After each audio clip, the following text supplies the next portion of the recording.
Bonjour à tous, alors c'est reparti pour une nouvelle vidéo et là on va voir aujourd'hui la programmation et le paramétrage d'une IPX800 V4, donc à travers cette maquette Maison Domotique R plus 1 IPX800 V4. Donc les produits, l'IPX800 c'est un produit de GCE électronique, donc c'est fabriqué en France du côté de Nantes. Donc nous aujourd'hui on va voir comment programmer un serveur IPX800 V4 qui commence à dater un peu depuis le V5 et c'est un automate qui peut avoir des extensions filaires par un bus propriétaire. Et donc chaque élément va pouvoir être intégré grâce à un élément comme ça en fait ça va être important pour plus tard sur l'ID qui est ici là qu'on va pouvoir rentrer pour aller contrôler tout ça. Donc voilà un petit peu comment ça se passe et puis quand on se log un petit peu sur la page de l'utilisateur, voilà le type de dashboard que l'on peut avoir. Allez, on va bientôt présenter tout ça. Générique.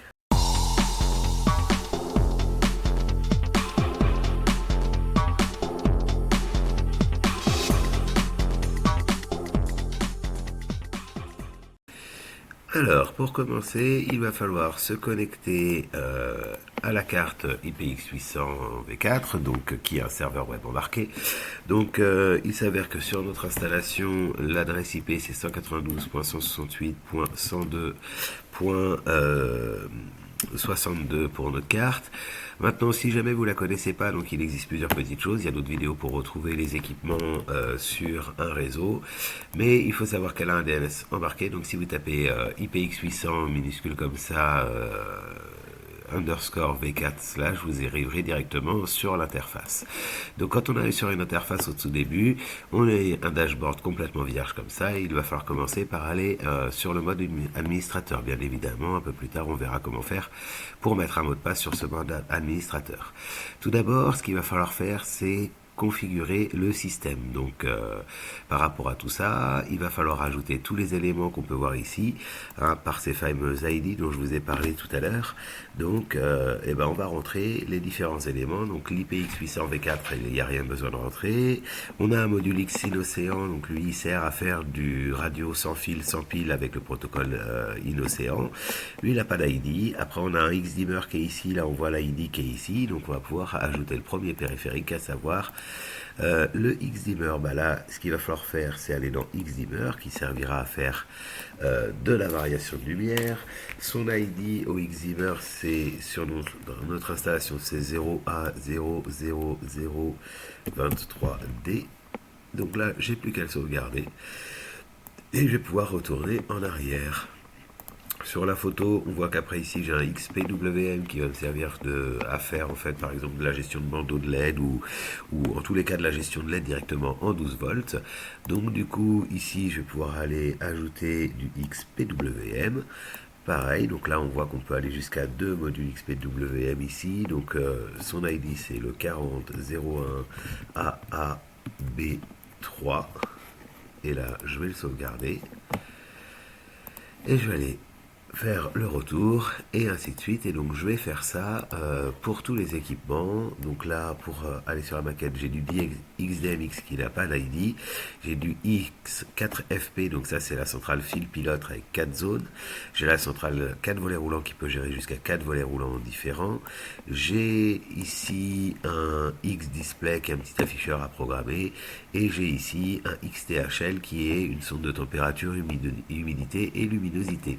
Donc je vous laisse ajouter avec les mêmes techniques et avec les différents ID.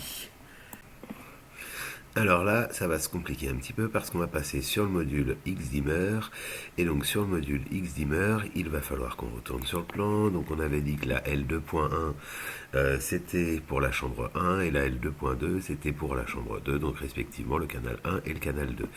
Donc là on le verra, on n'aura pas besoin d'attribuer les boutons parce que le bouton du canal 1 est directement relié à la sortie 1 du XDimmer et le bouton 2 est directement relié à la sortie 2 du XDimmer.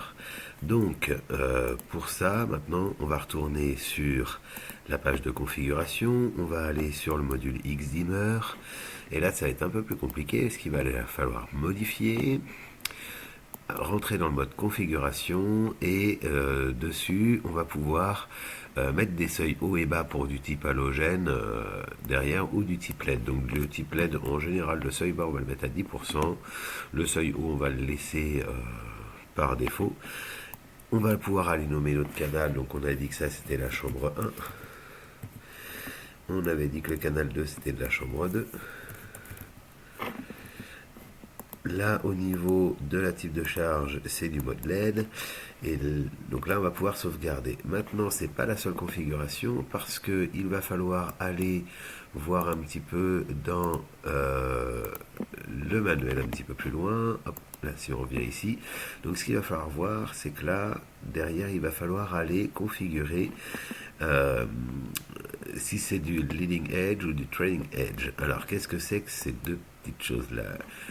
Donc c'est la coupure de phase avant, le leading edge, donc ça veut dire qu'en fait on va aller couper la phase avant, donc ça en fait ça va être utilisé le leading edge essentiellement quand on a de la charge inductive, tout ce qui va être transformateur ou des charges résistives, les lampes classiques.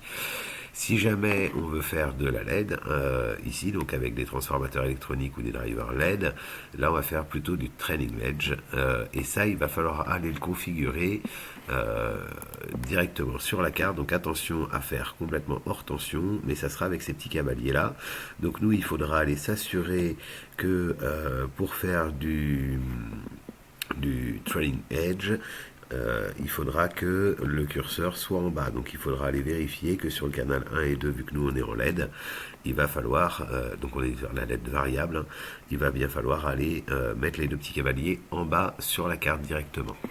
Donc ça, il faudra aller faire ça, mais attention, encore attention que ça se fait. Donc voilà un petit peu pour cette partie-là.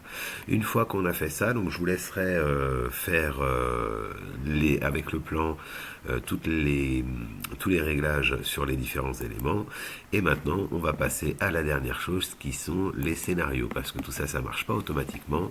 Un petit peu comme je vous disais là, il va falloir aller paramétrer les différentes scènes. Donc on va faire la scène 1, on va lui donner un nom, donc ça va être la commande de la salle de bain.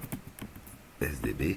Donc là, comment ça va se faire? Il va falloir qu'on ait l'entrée digitale ici, donc l'entrée digitale de la IPXV1 qui est le bouton 1 de la salle de bain.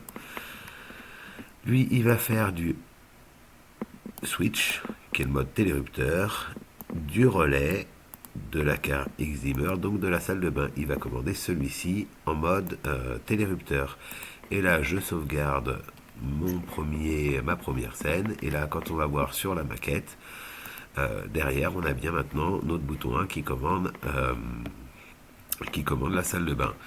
Maintenant, ce qui serait bien, c'est que je l'ai aussi sur l'afficheur. Donc là, je vais pouvoir aller ajouter un widget.